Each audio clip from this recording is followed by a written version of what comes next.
হয়, এই মুহূৰ্তত মই উপস্থিত আছোঁ চামগুৰি গেন্ধালি আদৰ্শ গাঁৱত উপস্থিত আছোঁ। আৰু মোৰ পিছফালে যদি মোৰ সতীৰ্থ সাংবাদিকগৰাকী আছে, সাতজনী সাংবাদিকগৰাকী পৰিৱেশ দেখুৱাব কৈছোঁ, দেখিবলৈ এটা বনৰীয়া হাতী। আচলতে এইখিনিতে এটা 7জনীয়া এটা দল আছে। এই দলটোৰ পৰা এতিয়া বিচ্ছিন্ন হৈ লৈ এটা যি বন্যহস্তী আছে, বন্যহস্তীটো এতিয়া দেখিবলৈ পোৱা গৈছে যি ধাননি পকাৰ ইতিমধ্যে যিহেতু ধান পকিছে, ধাননি পথাৰত তেওঁ সোমাই এতিয়া ধান খোৱাত ব্যস্ত হৈ থকা পৰিলক্ষিত হৈছে। মোৰ সতীৰ্থ সাংবাদিকগৰাকীয়ে পৰিৱেশ দেখুৱাইছে। আৰু যদি ইপাৰে দেখাবলৈ কওঁ, সিপাৰে কিন্তু প্ৰায় 6টাকৈ হাতী আছে, সেইটো পাৰে 6টাকৈ হাতী আছে। 6টা হাতী এতিয়া তাতে দেখিবলৈ পাইছে, তাতে তেওঁলোকে অৱস্থান কৰি আছে। আৰু আজি প্ৰায় এসপ্তাহ ধৰি ইয়াতে এতিয়া ইতিমধ্যে যিহেতু এই বনৰীয়া হাতীকেইটা ইয়াতে অৱস্থান কৰি থকা পৰিলক্ষিত হৈছে। আৰু দেখিবলৈ পোৱা গৈছে কিন্তু এই যি গেন্ধাৰীকে ধৰি চামগুৰিৰ বিভিন্ন প্ৰান্তত কিন্তু এতিয়া বনৰীয়া হাতী সন্ত্ৰাস চলা পৰিলক্ষিত।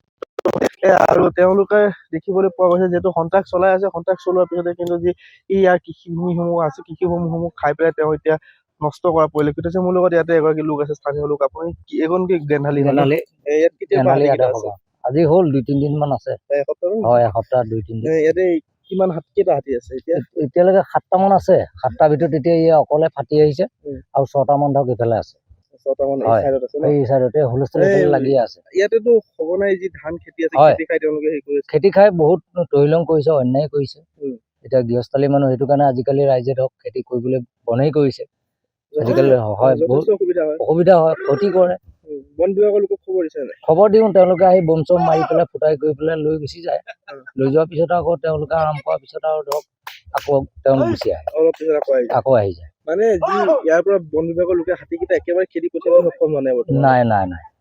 আজি যিহেতু দেখিবলৈ পাইছো দিনৰ ভাগতে এতিয়া এনেদৰে পথাৰত ধান খেতি খাই নষ্ট কৰি আছে, আপোনালোকে বন বিভাগক খবৰ দিছে নাই? খবৰ এতিয়া মই গম নাপাওঁ নহয়, এতিয়া কোনে কেনেকে দিছে নিদিছে মই এইটো গম নাপাওঁ। বৰ্তমানলৈকে আহি উপস্থিত হোৱা নাই? নাই। এইটো যিহেতু আজি এসপ্তাহ ধৰি হাতীকেইটা আছে, বন বিভাগৰ লোকক আপুনি কি আহ্বান জনাব হাতীকেইটা খেদিবলৈ? আহ্বান মানে তেওঁলোকেতো বহুত চেষ্টাই কৰি থাকে, তেওঁলোকে আহি থাকে, তেওঁলোকে খেদিও গৈ থাকে। ৰাতিও 2-3 বাৰ পেট্ৰলিং দি আহি আমাকো বোম চম কিছুমান দি থৈ যায় আহি।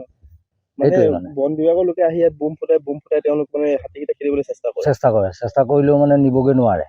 নিব নোৱাৰে যদিও তেওঁলোকে পেট্ৰলিং দিয়ে, 3-4 বাৰকে গোটেই গাঁৱত ঘূৰে গাড়ী লৈ।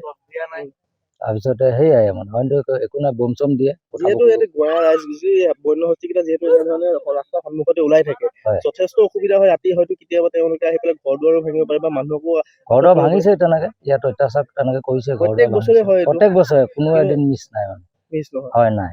এতিয়া আপোনালোকৰ ৰাতি ওলাই আহিবলৈ ভয় লাগে নে? এতিয়া ৰাতিটো আমাৰ ওলাই আহিবলৈ ভয়। যেতিয়া চিঞৰ বাখৰ কৰে তেতিয়াতো আমাৰ হাল্লা হয়, বোম চম ফুটাই। তেওঁলোকে এতিয়া কোনফালে যাব কোনফালে নাযাব মানে বিপাঙত পৰে।